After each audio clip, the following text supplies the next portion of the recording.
예, 우리 말씀 보겠습니다. 히브리서 11장 1절부터 10절까지의 말씀 같이 보도록 하겠습니다. 예, 한 절씩 교독하죠. 믿음은 바라는 것들의 실상이요 보이지 않는 것들의 증거니 선진들이 이로써 증거를 얻었느니라. 믿음으로 모든 세계가 하나님의 말씀으로 지어진 줄을 우리가 아나니 보이는 것은 나타난 것으로 말미암아 된 것이 아니니라. 믿음으로 아벨은 가인보다 더 나은 제사를 하나님께 드림으로 의로운 자라 하시는 증거를 얻었으니 하나님이 그 예물에 대하여 증언하심이라. 그가 죽었으나 그 믿음으로써 지금도 말하느니라. 믿음으로 에녹은 죽음을 보지 않고 옮겨졌으니 하나님이 그를 옮기심으로 다시 보이지 아니하였느니라. 그는 옮겨지기 전에 하나님을 기쁘시게 하는 자라 하는 증거를 받았느니라. 믿음이 없이는 하나님을 기쁘시게 하지 못하나니 하나님께 나아가는 자는 반드시 그가 계신 것과 또한 그가 자기를 찾는 자들에게 상 주시는 이심을 믿어야 할지니라. 믿음으로 노아는 아직 보이지 않는 일에 경고하심을 받아 경외함으로 방주를 준비하여 그 집을 구원하였으니 이로 말미암아 세상을 정죄하고 믿음을 따르는 의의 상속자가 되었느니라. 믿음으로 아브라함은 부르심을 받았을 때에 순종하여 장래의 유업으로 받을 땅에 나아갈새 갈 바를 알지 못하고 나아갔으며 믿음으로 그가 이방의 땅에 있는 것 같이 약속의 땅에 거류하여 동일한 약속을 유업으로 함께 받은 이삭 및 야곱과 더불어 장막에 거하였으니 이는 그가 하나님이 계획하시고 지으실 터가 있는 성을 바랐습니다. 아멘. 아멘. 크리스 페블이라고 하는 작가가 미지근한 그리스도인의 77가지 습관이라는 책을 썼습니다.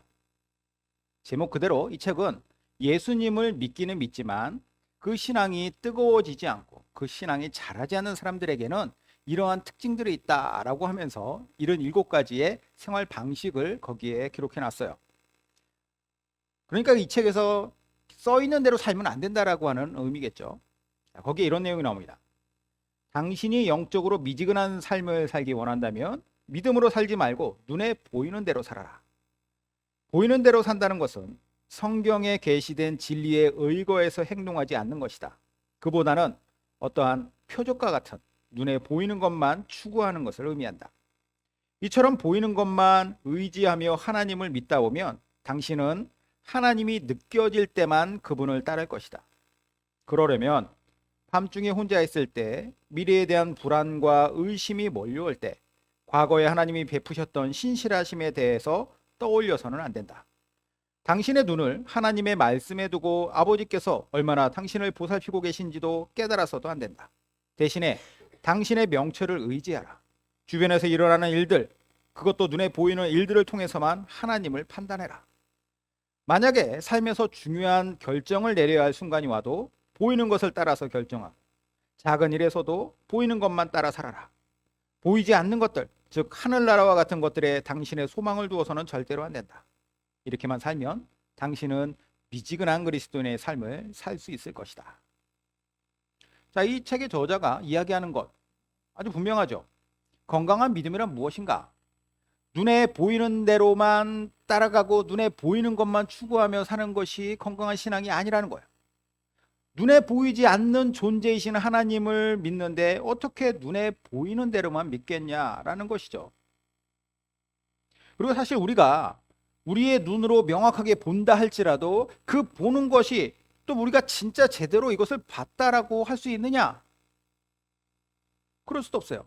똑같은 그림이나 상황을 보고도 사람들마다 각각 다르게 판단합니다. 자, 이 그림 한번 보시죠. 앞에 그림에서 여러분은 서로 마주보고 있는 두 사람의 얼굴을 보십니까? 아니면 흰색 잔을 보십니까? 두 번째 그림에서는 젊은 여자가 보이시나요? 아니면 노파가 보이시나요?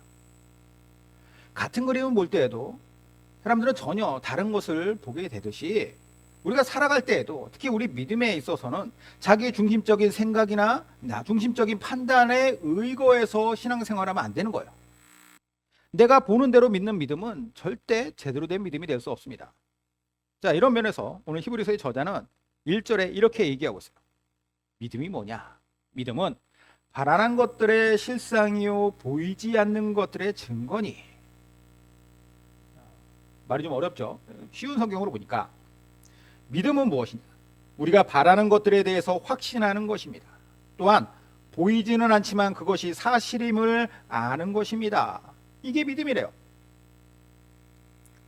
성경에 이제 믿음장이라고 별칭이 붙은 이 히브리서 11장에 정의하는 믿음입니다. 눈에 보이는 것만 인정하고 그것만을 따라가는 게 믿음이 아니다. 진정한 믿음은 그 반대다. 보이지 않는 하나님을 신뢰하되 이 신뢰함에 있어서 이 하나님에 대해서 바라보면서 따라가는 데 있어서 기준이 무엇이냐? 그분의 말씀이다. 그럼 그 말씀을 쭉 따라갈 때에 그 말씀의 성취를 기대하고 확신하면서 끝까지 쫓아가는 것이 바로 믿음이다라고 얘기하는 거예요. 말씀하시는 하나님이 보이지 않아요. 말씀의 성취도 당장 보이지 않아요. 그러나 할지라도 끝까지 하나님을 신뢰하고, 왜냐? 그 말씀하신 분이 어떤 분이신지를 아니까. 그러면 그분의 계획이 있을 것이다라고 하는 신뢰함을 가지고 나아가는 것이 바로 믿음이라는 거죠. 그러므로 나는 오직 내 눈에 보이는 것만 믿어, 나는 내가 이해할 수 있는 것만 믿어 라고 말하는 것은 아예 믿지 않겠다라고 선언하는 거나 마찬가지입니다. 오늘날 같은 시대에 이런 사람들 많죠. 과학적이고 합리적인 증거를 내놔라. 그러면 내가 믿어는 드릴게. 그것은 제대로 된 믿음이 아니죠. 물론 믿음에 있어서 과학적이고 합리적인 근거가 불필요한 것은 절대 아닙니다. 필요해요. 무턱대고 막 대놓고 믿어라, 그냥 덮어놓고 믿어라, 말이 안 되는 얘기죠. 하지만 하나님을 믿고 섬기는 데 있어서 이러한 것들이 나의 이해가 선제의 조건이 되면 안 된다는 거예요. 믿음은 우리가 볼 수 있고 우리가 이해할 수 있는 것들, 그것을 훨씬 뛰어넘는 하나님을 믿고 섬기는 것이기 때문입니다. 그래서 바울도 얘기하죠. 사람의 가장 지혜로운 것이 하나님의 가장 어리석은 것, 미련한 것보다 훨씬 못하다. 하나님을 따라갈 수 있는 사람 아무도 없고 이 세상 무엇도 없다는 거. 왜냐? 창조주와 피조물의 관계니까. 자, 이런 면에서 오늘 우리는 아주 훌륭한 믿음의 사람들을 소개받고 있습니다. 히브리서 저자는 그들에 대해서 먼저 이런 평가를 내려요. 2절에 보면 선진들이 이로써 증거를 얻었느니라. 여기서 말하는 증거란 무엇이냐? 하나님께서 그들을 인정해 주셨다라고 하는 확증이에요. 너희는 믿음의 사람이야 라고 하는 하나님의 인정을 받았다라는 것이죠. 그들의 믿음은 진짜 믿음이었다. 얼마나 영광스러운 일입니까? 인간이 보이지 않는 하나님을 그분의 약속을 통해서, 진리의 말씀을 통해서 믿고 따라갔는데 그 약속의 성취가 전혀 눈에 보이지 않았음에도 불구하고 이것을 끝까지 신뢰하며 살았더니 하나님이 이 사람들의 믿음을 인정해 주셨다. 세상의 창조주의자 주관자께서 이러한 사람들의 믿음을 통하여 영광 받으셨다라고 하는 뜻일 것이고, 또 이렇게 하나님께 영광 올려드릴 수 있다는 것 자체가 그 사람들 자체에게도, 그 자신에게도, 본인에게도 무한한 영광이었을 것입니다. 인간은 원래 자연인 상태, 그러니까 아무것도 아닌 그냥 태어난 그 상태로 그냥 자란다고 해서 그 상태에서는 꿈도 꿀 수 없는 일이 바로 이러한 하나님께 영광 올려드리고 그분께 인정받아 영광스러운 삶을 사는 것이죠. 가장 먼저 소개되는 인물은 아벨입니다. 4절 볼까요? 4절에 믿음으로 아벨은 가인보다 더 나은 제사를 하나님께 드림으로 의로운 자라 하시는 증거를 얻었으니 하나님이 그 예물에 대하여 증언하심이라. 그가 죽었으나 그 믿음으로써 지금도 말하느니라. 아벨이 누구야? 아벨. 가인과 더불어서 아담과 하와의 아들이죠. 가인의 동생. 자, 창세기에 나오는 아벨의 스토리를 한번 보죠. 4장에 보면 아담이 그의 아내 하와와 동침하며 하와가 임신하여 가인을 낳고 이르되 내가 여호와로 말미암아 득남하였다니라. 그가 또 가인의 아우 아벨을 낳았으니 아벨은 양치는 자였고 가인은 농사는 자였더라. 세월이 지난 후에 가인은 땅의 소산으로 제물을 삼아 여호와께 드렸고 아벨은 자기도 양의 첫 새끼와 그 기름으로 드렸더니 여호와께서 아벨과 그의 제물은 받으셨으나 가인과 그의 제물은 받지 아니하신지라. 자, 여기 이 말씀 보면은 하나님께서 가인의 제사는 거부하셨다고 나옵니다. 받지 않으셨대요. 가인의 제사와 그의 제물은 받지 않으셨다. 대신에 아벨의 제사만 받으셨다라고 말하고 있는데 자, 이 사건에 대해서 오늘 보면 히브리서는 믿음으로 아벨이 가인보다 더 나은 제사를 하나님께 드렸다라고 이야기합니다. 하나님께 온전한 제사를 드릴 수 있었던 이유는 무엇이냐? 믿음으로 드렸기 때문이다. 특별히 여기서 제물에 대해 이야기를 하고 있기 때문에 많은 사람들은 뭐 아벨이 드린 제사가 형 가인의 제사와는 달리 곡식이 아닌 짐승의 피로 드렸으니까 그래서 하나님 육식 팔아서 그것을 하나님이 기뻐 받으셨다. 가인은 짐승도 아닌 것을 드렸기 때문에 받지 않으셨다. 이렇게 뭐 그런 뭐 설교도 많이 들어보셨을 것이고 그렇게 생각도 하실 텐데 사실 아니에요. 제물의 질이 문제가 아닙니다. 그게 곡식이었느냐, 그게 짐승이었느냐, 이게 문제가 아니에요. 왜냐? 제사법에 보면은 곡식으로 드리는 제사도 있었습니다. 분명히. 무엇보다도 이 시대는 아직 제사법 자체가 없었던 시대였어요. 제사법이 나온 때가 언제입니까? 레위기죠. 모세 시대예요. 이 시대와는 시간이 엄청난 차이가 있습니다. 한참 뒤에 하나님께서 이 제사법들에 대해서 이야기하셨으니까 그러면 이 시대에 가인과 아벨이 드렸다라고 한 제사는 무엇이냐? 그저 자기가 가진 것을 하나님께 올려드리며 감사하다라고 그것을 표현한 아주 투박한 제사였을 거예요. 그러면 하나님은 왜 그러한 어떤 뭔가 형식이 잘 갖추어지는 그런 것들을 요구하신 시대도 아닐 때에 드렸던 제사에서 가인의 제사는 받지 않고 아벨의 제사만 받으셨느냐?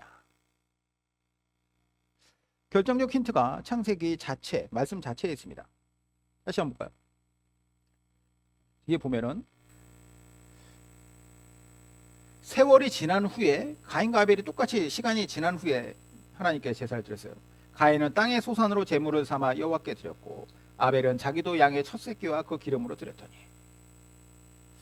가인의 제사는 무엇일까?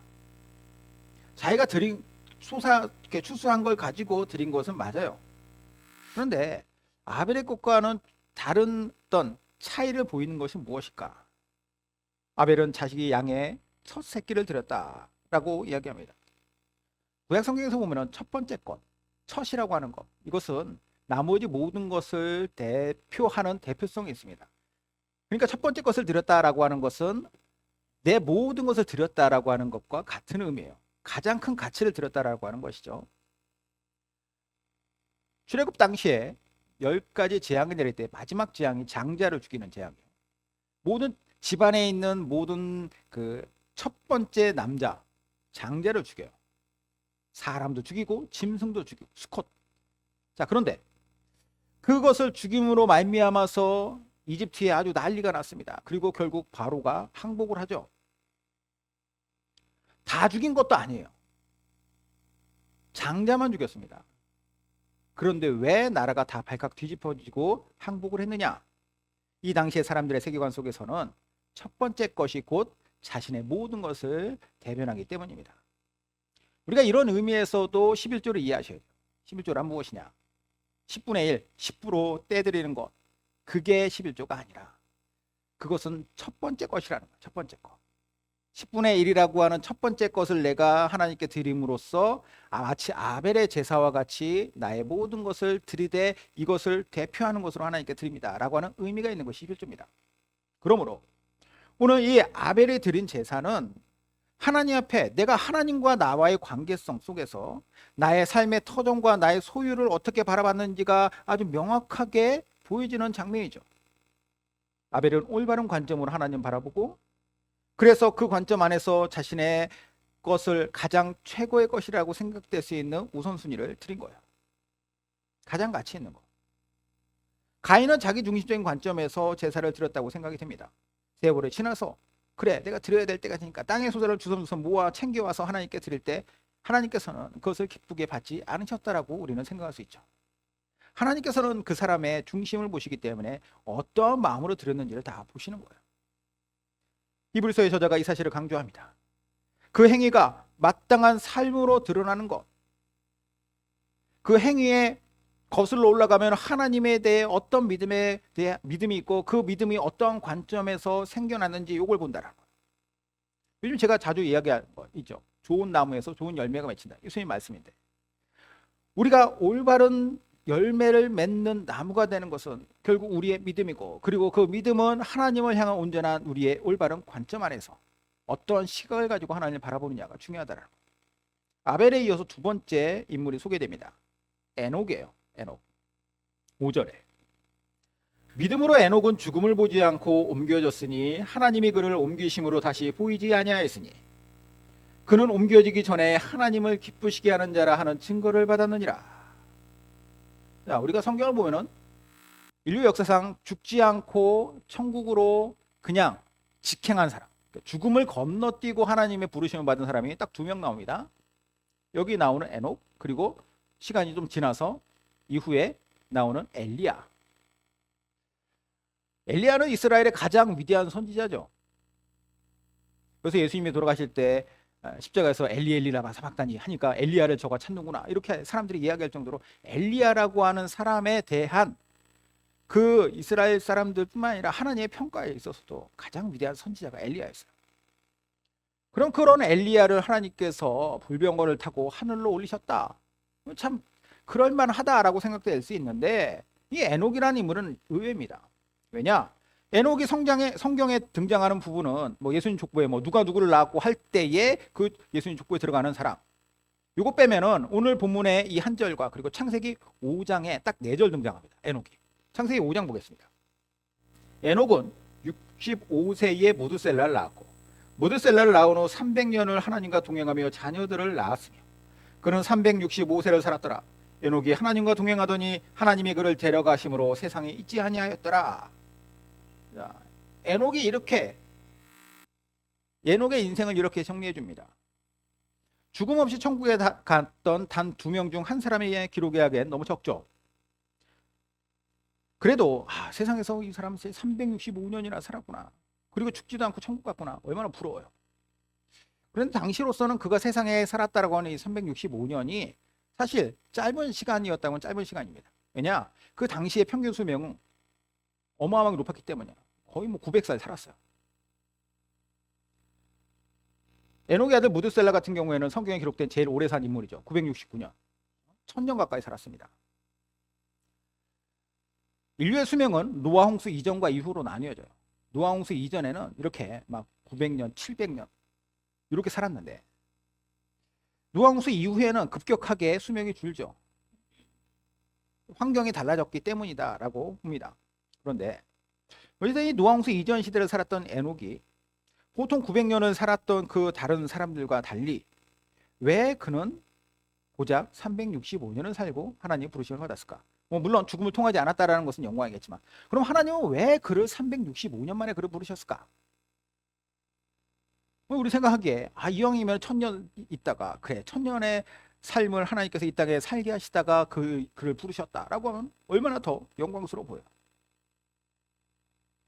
5절에 보면은 하늘에 옮겨지기 전에 그의 삶은 뭐라고 평가하느냐? 하나님을 기쁘시게 하는 자라고 하는 증거를 받았다. 하나님을 기쁘시게 하는 에녹의 삶이 하나님께 진짜 영광이 되었다. 하나님 영광 같았다라고 하는 그런 의미겠죠. 그럼 뭘로 얼마나 그는 하나님을 기쁘시게 했을까? 다시 창세기 5장에 보면 그 힌트가 나오고 거기에 이렇게 나와요. 그가 하나님과 동행하였다라고. 동행하는. 에녹의 삶은 하나님과 동행하는 삶이었습니다. 그의 삶을 그 동행을 하나님이 기뻐하셨고 그 결과 그는 죽음을 건너뛰면서 천국에 들어가는 특권까지 누렸다. 에녹이 하나님과 동행하는 삶에 대하여서 우리는 그 동행이라고 하는 것 자체가 얼마나 복되고 귀한지를 알아야 돼요. 그럼 이 동행이라고 하는 것 과연 어느 정도였을까라는 생각을 하면서 문득 이 눈에 띄는 숫자, 여러분들 다 눈에 띄시겠죠. 365년. 에녹의 365년이라고 하는 것. 왜 하나님은 조금 더 살게 하셨을 수도 있을 텐데 충분히 더 어떤 큰 가치를 둘 수도 있었을 그의 수명을 왜 365년만 이 땅에서 살게 하셨을까? 마치 그가 1년이 365일인 것처럼 그의 모든 인생 365년을 하나님과 늘 함께 했다라고 하는 의미가 아닐까라는 생각을 했습니다. 물론 이게 뭐 절대적인 맞는 해석이라고 볼 수는 없지만 이 안에서 아주 주는 감동이 있어요. 하나님과 매 순간을 함께 했다. 매일을 함께 했다. 물론 에녹이라고 해서 인생이 매번 편안하고 막 즐겁고 좋지만은 않았을 겁니다. 우리가 어떻게 매일매일 하나님 앞에 즐겁고 행복할 수만 있겠습니까? 그러나 즐겁고 행복하지 않은 순간에도 그 하루가 나에게 하나님과 동행하는 하루가 되어야 되는 거예요. 만약에 에녹이 산에 들어가서 마치 돌을 닦듯이 하나님께만 집중하는 삶을 사는 365년이었다 할지라도 그는 분명히 여러 가지 그에게 시험거리와 힘든 날들이 있었을 거예요. 예수님도 광야에서 시험 받으시잖아요. 자, 그런데 에녹은 세상과 분리되지 않은 삶을 분명히 살았어요. 아까 65세에 무두셀라 낳았다고 그랬죠. 그리고 300년은 더 살 동안 그가 계속 자손을 낳았다. 이 땅에서의 삶을 살았다는 거예요, 일상을.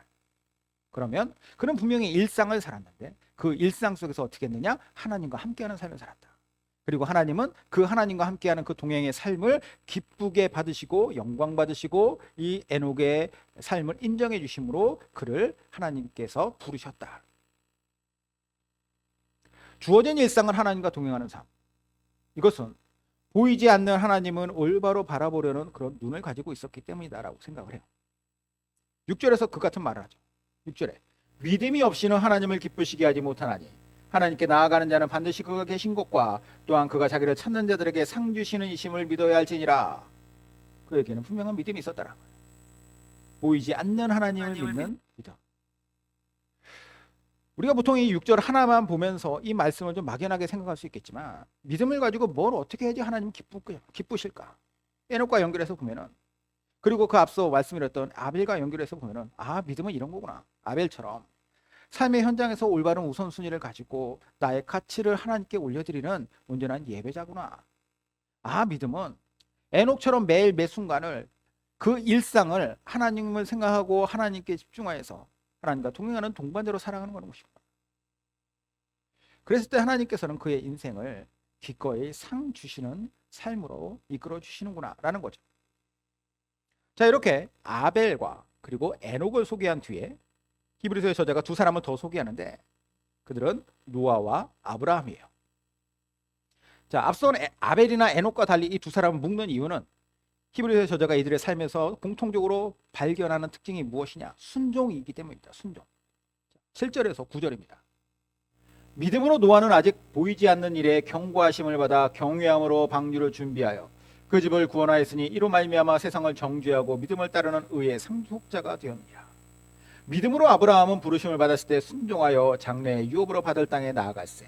갈 바를 알지 못하고 나아갔으며 믿음으로 그가 이방 땅에 있는 것 같이 약속의 땅에 거류하여 동일한 약속을 유업으로 함께 받은 이삭 및 야곱과 더불어 장막에 거하였으니. 자, 노아가 믿음으로 뭘 했느냐? 하나님의 경고를 받고 이 경고에 대해 경외함으로 순종하였다. 산 위에 방주를 만들었다. 당시 사람들이 이러고 있는 노아를 얼마나 무시하고 멸시했습니까? 그렇게 홍수가 나기 전까지 아무 일도 없었는데 그럼에도 불구하고 노아는 기록에 따르면 정확한 성경의 기록이 나와 있지는 않지만 한 100년 정도, 100년에서 50년에서 100년 사이 정도 될 정도로 보는데 그 기간 동안에 방주를 만들었다라는 거예요. 하나님께 순종하였다. 사람들의 눈에 비친 그는 분명히 미친 사람이지만 하나님의 눈에 비쳤던 그의 모습은 훌륭한 믿음의 사람이다. 또한 아브라함은 어떻게 하느냐? 너는 너의 고향과 친척과 아버지의 집을 떠나 내가 내게 보여줄 땅으로 가라. 하나님 말씀하셨죠. 이 부르심에 순종하여 여기 뭐라고 그래요? 아브라함이 어떻게 했다? 갈 바를 알지 못하였다. 갈 바를 알지 못하고 목적지가 어딘지 알지 못하고 그냥 가라고 하니까 갔다. 사실 이 명령은 목을 내놓으라고 하는 명령과 마찬가지입니다. 아브라함이 살던 시대, 이 족장 시대라고 하죠. 족장 시대. 가족이나 친족들이 같이 모여서 이렇게 부락을 형성해서 살아야만 했던 시대입니다. 왜냐? 그렇게 살아야지 다른 부족들이 쳐들어와서 내 가족을 공격하고 나를 공격하고 내가 가진 소유를 뺏어가지 못하니까. 어떻게 해서든지 뭉쳐야 살아요, 진짜. 그런데 그곳을 떠나라. 네가 그곳을 버리고 여기에 있는 너의 안전한 처소를 버리고 가라. 근데 어디로 가라? 안 가르쳐줘요. 가라는 거예요, 가라. 그만큼 하나님을 신뢰하며 순종했다라고 하는 의미겠죠. 심지어 이 신뢰함은 어디까지 이어지느냐? 그의 독자 이삭과 그리고 그의 손자 야곱까지 이어졌다라고 여기서 평가하고 있죠. 그의 자식과 손주까지도 아버지이자 할아버지인 아브라함의 터전에서 살았다. 인간적으로 봤을 때는 너무 무모한 거 아닌가? 무책임한 거 아닌가? 자기 혼자 죽으면 몰라요. 그런데 내 자식과 내 손자들까지 죽음으로 내몰 수 있는 이 상황 속에서 계속 살아갔다? 위험한 행동으로 비춰지죠. 그럼에도 불구하고 아브라함이 계속 순종할 수 있었던 비결은 무엇인가? 결국 하나님의 약속이 성취될 것을 믿었기 때문이다라고 말하고 있어요. 오늘 본문 10절에 말하는 대로 이는 그가 하나님이 계획하시고 지으실 터가 있는 성을 바라봤기 때문이다. 히브리서 저자가 이 같은 것을 믿음이라고 정의를 해줍니다. 믿음은 무엇이냐? 아벨처럼 하나님을 바라보는 눈으로 그분을 향한 우선순위를 바탕으로 예배드리는 삶이다. 믿음은 뭐냐? 에녹처럼 하나님을 바라보는 눈으로 매 순간을 그분과 동행하는 삶이다. 그리고 믿음은 뭐냐? 노아와 아브라함처럼 하나님을 바라보는 눈으로 이해되지 않는 명령에도 내가 순종함으로 끝까지 그 인생을 그 순종함으로 말미암아 살아가는 것이다. 그러면 하나님은 이 믿음을 기뻐하시고 흠양하시고 영광을 받으실 것이다. 그리고 이 믿음의 사람들에게는 하나님은 어떻게 하시냐? 가장 좋은 구원과 축복이라고 하는 상을 주시고 개개인에 따라서는 또 다르겠지만 각자의 삶에는 또 하나님의 위대한 축복의 상을 더하실 것이다. 저는 오늘 이 말씀 앞에서 저 여러분이 우리 믿음에 대한 분명한 좀 정리와 그리고 결단을 좀 했으면 좋겠습니다. 우리의 믿음은 올바른 관점으로 하나님을 바라보는 눈을 가지고 있어야만 하는 거예요. 그랬을 때의 진정한 예배자가 되는 것이죠. 우리의 믿음은 올바른 행동으로 하나님의 뜻을 쫓아서 순종하는 것이 되어야 됩니다. 그리고 우리의 믿음은 늘 그분과 동행하는 것이 되어야 돼요. 내 삶이 좋을 때도 내 삶이 나쁠 때도 365일 그분과 동행하는 것. 끝까지 그분의 말씀에 순종하여서 그분의 뜻이 이루어지기를 기대하며 살아가는 것. 이게 온전한 믿음의 사람다운 모습이겠죠. 바라기로는 우리 모두가 하나님께서 기뻐하시고 영광 받으실 이 온전한 믿음의 사람들 되시기를 주님의 이름으로 축원드립니다. 기도하겠습니다.